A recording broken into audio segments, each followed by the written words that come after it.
नमस्ते प्रणाम अस्सलाम वालेकुम सत श्री अकाल। तो भाई लोग फिर लगा बने को तनी के बीच में बहुत धमाकेदार गाना के प्रस्तुति जान एल्बम के नाम बा जीजा जी के लोढ़ा।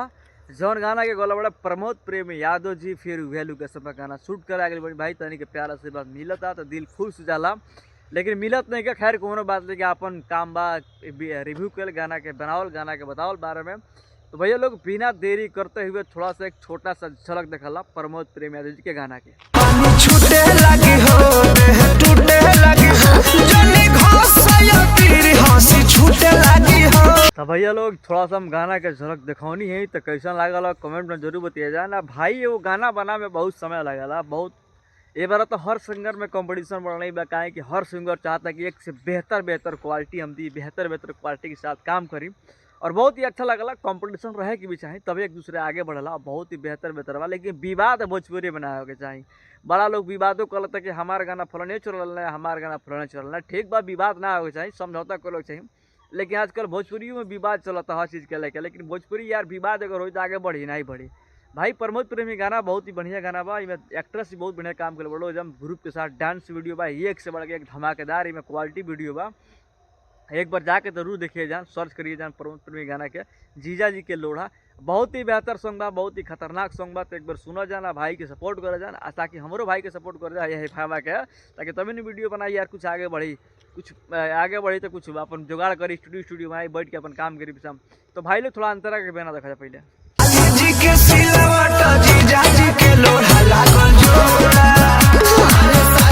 तो भाई अंतरा के थोड़ा सा गाना देखला वजन प्रमोद प्रेमी यादव के का गजब भाई गोला बने, गजब एक्टिंग बा, गजब हर चीज़ बनला, कोरियोग्राफर के कमाल बा भैया। इनमें बड़ी बेहतर चीज़ बनला, दिल खुश हो जाता, मन गदगद हो जाता गाना सुन के। बहुत ही अच्छा गाना होता होली के आई हम रिव्यू करत रही। हमारा उससे कोनो मतलब नहीं कि भैया कि व्यू हमार जाई कि ना जाई, हम गाड़ी दे के क्योंकि चापलूसी करके क्योंकि हम ऊ करके हम व्यू ना बटल चाहिए भैया। हम चाहिए कि ईमानदारी से काम बताओ, ईमानदारी से काम करो और ईमानदारी से आज ना तो काल व्यू आई लोग ये सपोर्ट करी, ज्यादा नहीं सपोर्ट कर। यही से हम कुछ ना बोले भैया, कहीं गाली गुली वाला बात हम ना होती है, क्या हमारे मुँह में जबान में गरिया के बना दी वीडियो, लेकिन सब गलत चीज़ें ना बनाना चाहिए। भैया लोग कमेंट में जरूर बताइए जान, वीडियो को शेयर करे जान कि प्रमोद प्रेमी यादव के गाना कैसा लागल होली के गाना, और भाई के सपोर्ट कर जान ताकि भाई ऐसा ही वीडियो लेके आवत रहे और तनी के बीच में इंजॉय मस्ती इंटरटेनमेंट करावत रहे भाई। काहे कि भाई लोग जानते बड़ा जन कि म्यूजिक कंपोजिंग राइटर हर चीज़ गाना में बहुत मेहनत लगेला। जब तनी के प्यार आशीर्वाद ना मिलेला तो दिल थोड़ा उतना बड़ा हौसला ना हो पावला, क्या कि ठीक बा। तनी वीडियो देखा जाए पहले तो भाई का विचार बा तनी के ये गाना के लेके अपन राय कमेंट में जरूर दिए जान। और भाई के दिल खोल के सपोर्ट कर जान ताकि भाई ऐसा ही मेहनत करते रहो। भाई तनी के बीच में एक से बढ़ के एक गाना के रिव्यू करते रहो और प्यार आशीर्वाद पाते रहो भाई। तो चलो तो भाई आज के वीडियो इतने खेलवा, फिर मिलने को नेक्स्ट वीडियो में कोनो अगला वीडियो के बारे में बात करते हुए। तो आज की वीडियो इतना ही। जय हिंद, जय भारत, जय भोजपुरी समाज, नमस्ते प्रणाम अस्सलाम वालेकुम। भाई कोनो गलती हो तो कमेंट में बताइए जाना। वीडियो को अगर अच्छा लगे तो कमेंट में जरूर बताइए जान। भाई बहुत मेहनत लगता है वीडियो शूट करे में यार, बहुत मेहनत लगला एडिट करे में।